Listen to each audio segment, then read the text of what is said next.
आगे चलकर महाराज परीक्षित ने अपने सत्ता को समझाया, संभाला। तो एक दिन विचार आया कि चल करके देखो, परीक्षित कौन है? पांडव के पौत्र हैं, यानी अभिमन्यु के पुत्र हैं। और परीक्षित जी महाराज अपने पूर्वजों की गाथा को बड़े ध्यान से अनुपालन करते हैं।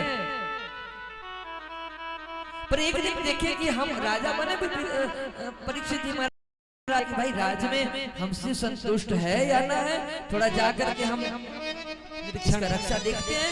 एक मंत्री को लिया जो बुजुर्ग मंत्री थे, तो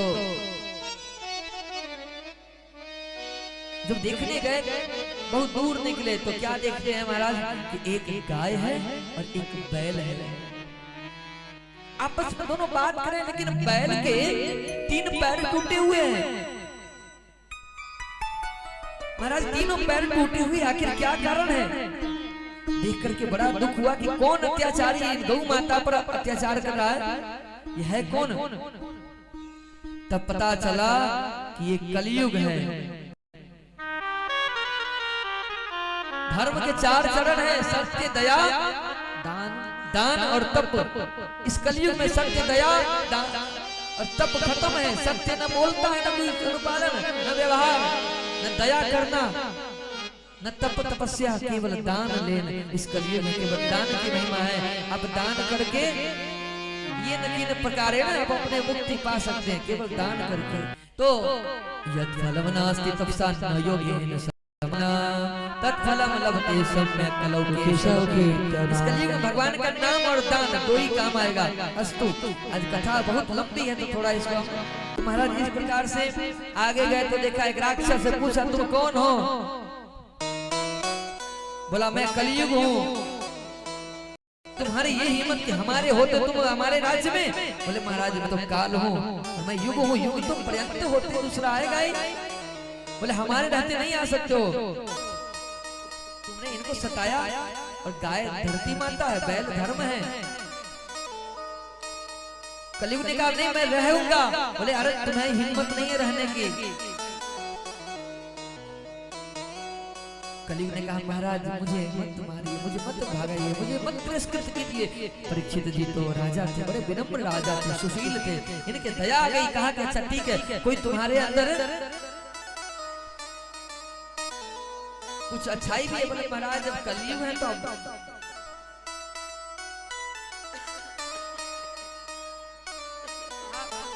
ठीक है, 4 जगह देते तुम्हें। द्यूतम पान स्त्रीम सुना यतार धर्म चतुर्विदा। जहाँ जुए खेले जाता हो, जहाँ मदिरा दारू शराब पीते हो, जहाँ स्त्री पुरुष का संबंध हो, यानी गलत स्त्री पुरुषों का संबंध हो, और जहाँ पर झूठ असत्य भाषण बोला जाता हो, इस जगह पर कलयुग तुम्हारा वास है, जाओ। कलयुग ने कहा महाराज ये तो बिल्कुल हमारे ही अनुरूप आपने दिया है, हमसे हमारे अनुरूप, हमारे गुण के अतिरिक्त तो कुछ दो, हमारे में ये तो है ही। कहा तुम्हें कोई अच्छा चीज है? बोले हाँ है ना। बोले क्या? बोले कलयुग केवल नाम तारा, सुमिर सुमिर नर उतर। हमारे नाम कलयुग में, कलयुग ने कहा कि हमारे काल में कोई नाम लेगा तो त्रेता सतयुग द्वापर युगों में जो तपस्या करने से हजारों वर्ष मिलता था फल, महाराज वो कलयुग में केवल नाम मात्र से ही वो फल मिल जाएगा, कुछ और नहीं, केवल नाम मात्र से। अच्छा ठीक है, तो तुम्हें एक बढ़िया कमरा दे देता हूँ, रहना उसमें। अच्छा महाराज तब तो दो ना। कहा जाओ, तुम्हें सोने में वास दे दिया, और ये जो है सोना में अपना स्थान पा लिया। महाराज एक दिन हुआ क्या पता है? एक दिन महाराज परीक्षित स्वर्ण मंडित मुकुट धारण करके शिकार खेलने निकल पड़े। भूख प्यास से संतप्त परेशान बेचैन होकर के शमीक ऋषि की कुटिया में पहुंचे और कहा हे महात्मा प्यास लगी है, मुझे प्यास लगी है, मुझे प्यास लगी है। लेकिन महात्मा तो सच्ची समाधि न खुली। लेकिन परीक्षित जी महाराज ध्यान दीजिएगा, सोने का मुकुट पहना है, उस मुकुट में तो कलयुग घुस गया है। इसलिए आज ये संतों के प्रति सदैव सम्मान रखने वाला आज भला इस तरह से बोले। अब बिल्कुल कलयुग हावी हुआ। अब महाराज परीक्षित जी ने क्या बोला? अच्छा अब समझ में आया कि बाबा जो है ना ढोंगी है, जानबूझ करके आंख बंद किया है कि कौन जाए राजा का सत्कार सेवा करने। ठीक है, तुम अपने ए बाबा तुम अपने गौरव में हो तो हमारे गौरव भी नहीं, हमारे भी वंशावली देख लो। और मरा हुआ सर्प लेकर के उठाया धनुष के कोटि से, और कोटि में उठा करके समीक ऋषि के गले में राजा परीक्षित ने डाल दिया। परीक्षित ने डाला तो पता चला ये तो बाबा सच्चे हैं। देखिए रामायण में एक नकली बाबा, नकली तपस्वी बाबा के चक्कर में प्रताप भानु का सर्वनाश हो गया था। और इसी भागवत में परीक्षित का भी वही हुआ, क्योंकि इसने सही को असली को नकली मान लिया और रामायण में नकली को असली मान लिया। इसलिए भाइयों बंधुओं माताओं बहनों, अपने जीवन में किसी सन्यासी गुरु को अगर चुनना ना तो बड़े ध्यान से उसमें दोष विशेष ना हो, क्योंकि जिसमें क्योंकि दोष तो संसार में सबके अंदर है, लेकिन किसी में इनको बहुत बड़ा दोष होता है। सामान्य तो गौर है, बहुत सारे दोष है, लेकिन विशेष दोष हो तो दूर से, क्योंकि गुरु मानो जान के और पानी पियो छान के, और इससे गड़बड़ हुआ।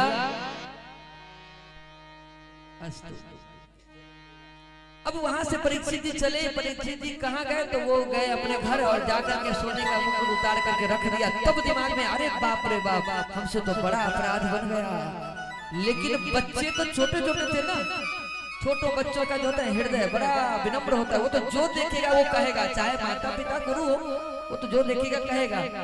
अब बच्चों ने जाकर के समीक ऋषि के सुपुत्र हैं श्रृंगी, जो परम ओजस्वी तेजस्वी हैं, वो सूर्य का अर्घ दे रहे थे। उसी समय बच्चों ने जाकर के कहा कि अरे महात्मन भैया, आपके पिताजी का अपमान किया, वो भी छोटा नहीं, मरा हुआ सर्प डाला है। किसने? बोले परीक्षित ने। अरे अच्छा, अब तो ये ऋषि पुत्र है, इसने अपने क्रोध को वश में न कर पाए और क्रोधित होकर के कहा इति लंघित मर्यादाम तक्षके सप्तमेहनि दक्षयन्ति स्म कुलांगारं क्रोधितो नो तदा उर्वरा। हे कुलांगार, हे मूर्ख, तुम्हारे पूर्वजों ने सदा संतों की चरण रज मस्तिष्क पर धारण किया है और आज उसी के परंपरा में आकर के तुमने संत का अपमान किया है और तुमने मरा हुआ सर्प मेरे पिता का अपमान किया है। तो आज से जा, सप्तम दिवस तुझे सर्प का ही ग्रास बनना पड़ेगा और सर्प दंश से तेरी मृत्यु होगी। और इस वचन को कोई रोकने वाला दुनिया में त्रिदेव भी न रोक पाएंगे। और ऐसा कह करके जल लेकर के श्राप दे दिए और मुक्त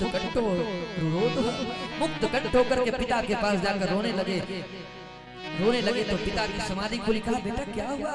बोले पिताजी आपका अपमान किया, मैंने श्राप दिया। अरे पुत्र, हे श्रृंगी, तुमने ये क्या अपराध किया? एक संत परंपरा के बालक होकर के, ऋषि परंपरा के बालक होकर के तुमने इतना बड़ा अन्याय किया। अरे पुत्र, पता है कि कलयुग अपने चरम द्वापर अपने चरम सीमा पर है और कलयुग अब सीमा को लांग करके यानी द्वापर की समाप्त हो रही है। कलयुग अपना तो पैर जमा चुका है, लेकिन परीक्षित के कारण रुका था। लेकिन तुमने ऐसे राजा को, ऐसे धर्मात्मा धर्मविद राजा का तुमने श्राप दिया है। अरे भगवान रक्षा करे। हे प्रभु, क्या हुआ? तुरंत दौड़े दौड़े समीक जी गए परीक्षित जी के यहाँ। परीक्षित जी के यहाँ गए तो परीक्षित जी ने जब देखा कि समीक जी आए तो ये दंडवत प्रणाम किए लेट करके कि महाराज आप मुझे मृत्यु दंड दो। देखिए राजा मुकुट उतार दिए ना, तो इनके ऊपर से दोष खत्म हो गया, कलयुग का प्रभाव खत्म हुआ। में फिर से वही संतों के प्रति श्रद्धा प्रकट हो गई। कहा महाराज मुझे मृत्यु दंड दो। कहा अरे हे परीक्षित, एक बड़ा अपराध हो गया,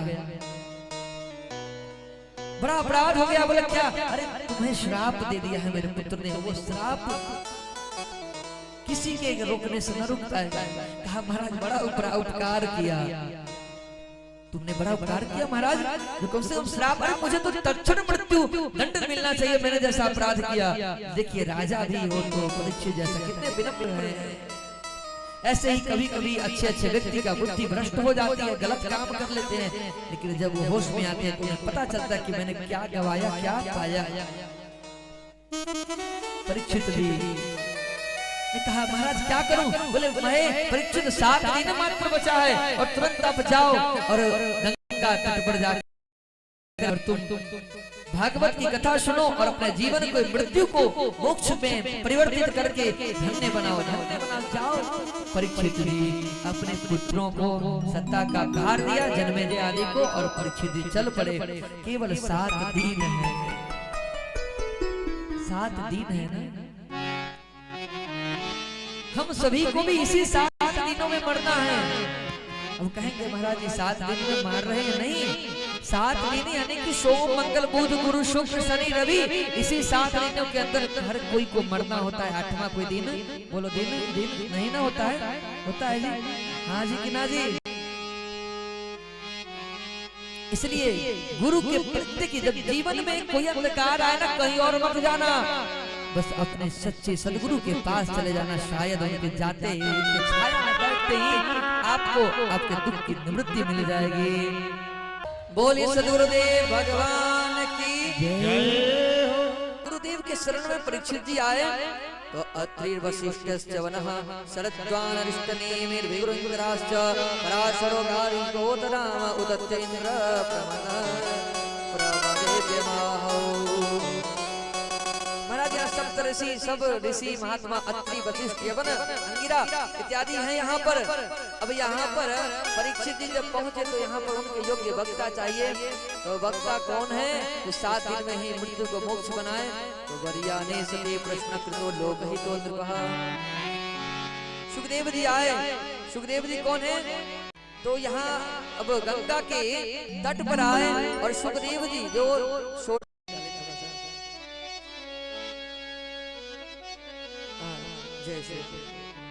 तो यहाँ अब गंगा के तट पर आए और सुखदेव जी जो षोडश वर्षीय हैं, लक्षलिंग है, ये नंगे रहते हैं लेकिन इनके ऊपर कोई जगत का दुष्प्रभाव नहीं पड़ता है। और सुखदेव जी व्यास जी के पुत्र हैं।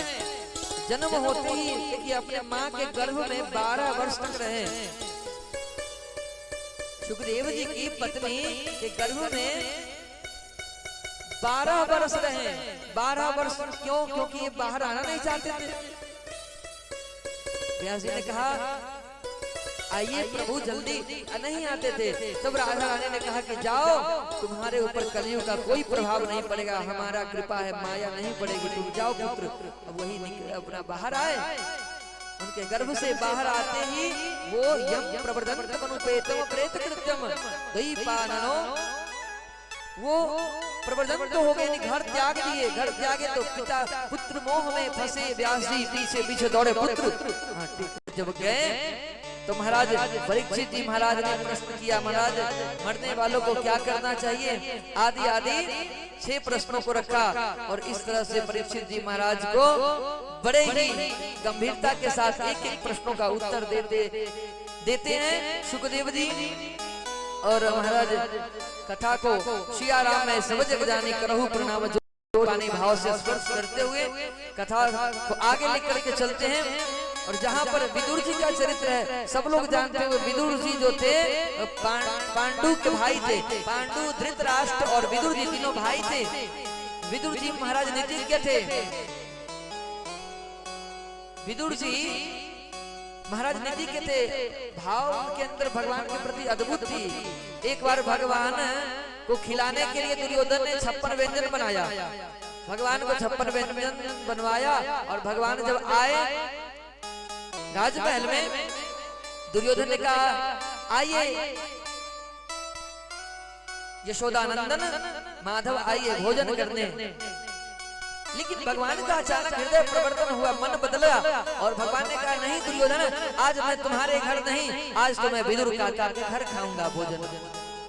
अरे कन्हैया, हम तो निमंत्रण दे चुके थे, निमंत्रण लेकर के फिर कैसे? अरे 56 व्यंजन है, वहाँ का विदुर काका के घर जाएंगे जहाँ काकी कुछ सूखा मुखार से ज्यादा कुछ रखती नहीं है। अरे 56 व्यंजन है कन्हैया, खाओ। कन्हैया ने कहा कि दुर्योधन 56 व्यंजन तुम अपने पास रखो, मुझे व्यंजन नहीं चाहिए, मुझे तो भाव चाहिए। क्योंकि भाव के भूखे भगवान है, भाव का भूखा हूँ मैं और भाव ही एक सार है।